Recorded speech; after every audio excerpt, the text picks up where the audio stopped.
안녕하세요. 고마원TV의 김은숙입니다. 땀으로 고민하시는 분들 많으시죠. 땀이 불편하기도 하고 냄새, 채취도 강하다 보니까 신경이 많이 쓰이는데요. 그런데 한편으로 생각하면 땀은 정말 고마운 존재입니다. 체온을 조절하고 노폐물을 배설하면서 항상성 유지를 위해서 없어서는 안 되는 게 바로 땀인데요. 어느 부위에 어떻게 나느냐에 따라서 관찰을 해보시면 내 몸의 그 건강 균형 상태를 아실 수가 있습니다. 땀이 나는 부위가 보내는 신호 살펴보도록 하겠습니다. 가장 좀 고민이 많으신 액취증, 냄새 때문에도 신경이 쓰이는 곁땀인데요. 겨드랑이에서 땀 많이 나서 겨터파크 되고 냄새로 데오드란트를 쓰신다든지 심지어는 시술까지 고민인 분들 많으시잖아요. 그런데 왜 다른 데도 아니고 겨드랑이에 땀이 많이 날까? 땀이 많이 난다는 것은 과열이 되면서 식혀줘야 한다는 건데요. 순환이 잘 되면서 적절한 땀이 나는 것은 건강하다는 신호지만 덥거나 활동을 한 것도 아닌데 늘 거기가 축축하게 젖어 있거나 땀이 많이 나서 고민인 분들이 있습니다. 그런 경우는 빨리 과열이 된다. 전자제품 써보시면 성능이 좋은 것들은 빨리 과열되지 않습니다. 엔진의 용량이 작거나 힘이 딸리는 애들이 금방 과열이 되는 거죠. 발열이 많이 일어납니다. 배터리의 성능이 좋을 때는 과열 반응이 별로 없지만 성능이 떨어지면 떨어질수록 굉장히 뜨거워지는 거죠. 땀이 불편할 정도로 많이 난다는 것은 그 부위의 경락이 힘이 약하고 과부하가 빨리 일어난다고 할 수가 있습니다. 대표적으로 이 겨드랑이 같은 경우는 심장경락, 극천이라는 혈자리도 있고요. 겨드랑이 쪽에 땀이 많이 나는 분들은 이 심장, 소장, 경락 쪽에 과부하가 잘 걸린다. 그 부분을 튼튼하게 만들어주고 과부하가 되지 않도록 해주는 게 굉장히 중요합니다. 자, 이 곁땀이 많이 나는 분들 중에서는 얼굴로 열 오르고 얼굴에 또 땀이 많아서 고민인 분들도 많으신데요. 얼굴과 겨드랑이, 날개죽지, 발꿈치 이어지는 것이 바로 심장, 소장, 경락입니다. 해당되는 부위에 땀이 많이 나거나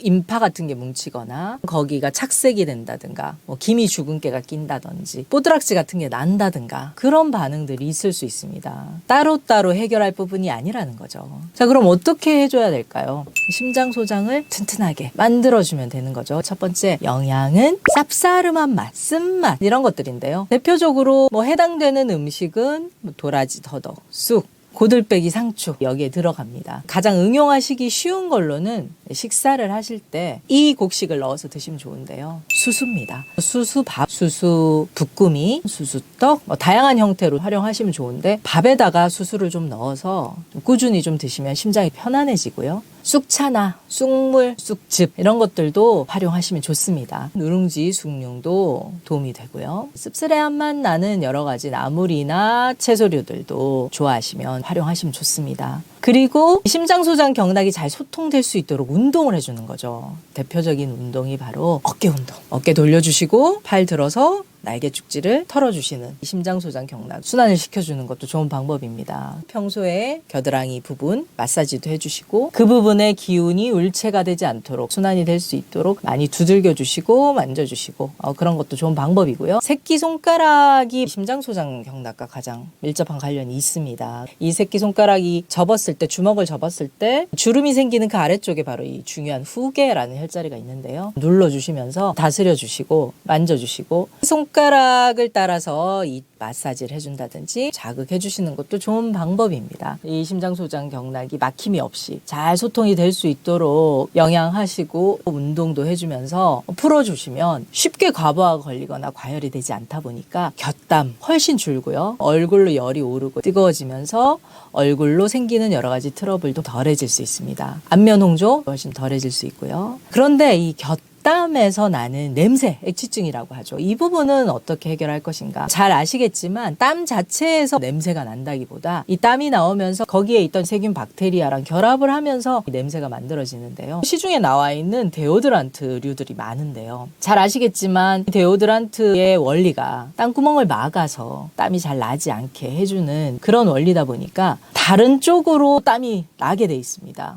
곁땀은 없어졌는데 얼굴로 땀이 더 많이 난다든지 팔에 땀이 많이 난다든지 이런 식으로 심장, 소장, 경락에 해당되는 다른 부분에도 땀이 날 수밖에 없습니다. 땀 양 자체는 심장, 소장, 경락을 튼튼하게 해서 줄일 수 있는데 냄새 같은 경우는 이 항균 제균 작용을 통해서 박테리아와 균을 다스리는 법으로 조절을 해줄 수 있겠죠. 제가 여러 번 강조드린 거 있습니다. 소금입니다. 소금물로 씻어주시거나 소금물 스프레이를 활용하셔도 좋고요. 소금 비누 쓰셔도 좋습니다. 집에 소금들이 다 있으시니까 스프레이를 만드셔서 정제수에 소금 타시고 수시로 좀 활용하시는 것도 괜찮고요. 그러나 이때는 좀 자극이 가지 않게 너무 굵은 소금이나 이런 거 쓰시면 안 되고 부드러운 소금으로 아주 가늘고 좀 부드러운 걸로 스크럽을 해주시거나 좀 상처가 있거나 이런 분들 같은 경우는 물에 타서 씻어주시거나 발라주시는 방법 좋습니다. 우리 몸은 언제나 스스로 치유하려는 치유 본능이 살아 있습니다. 어떤 증상이 나왔을 때 무조건 없애거나 안 좋게 보거나 눌러놓으려고 하지 마시고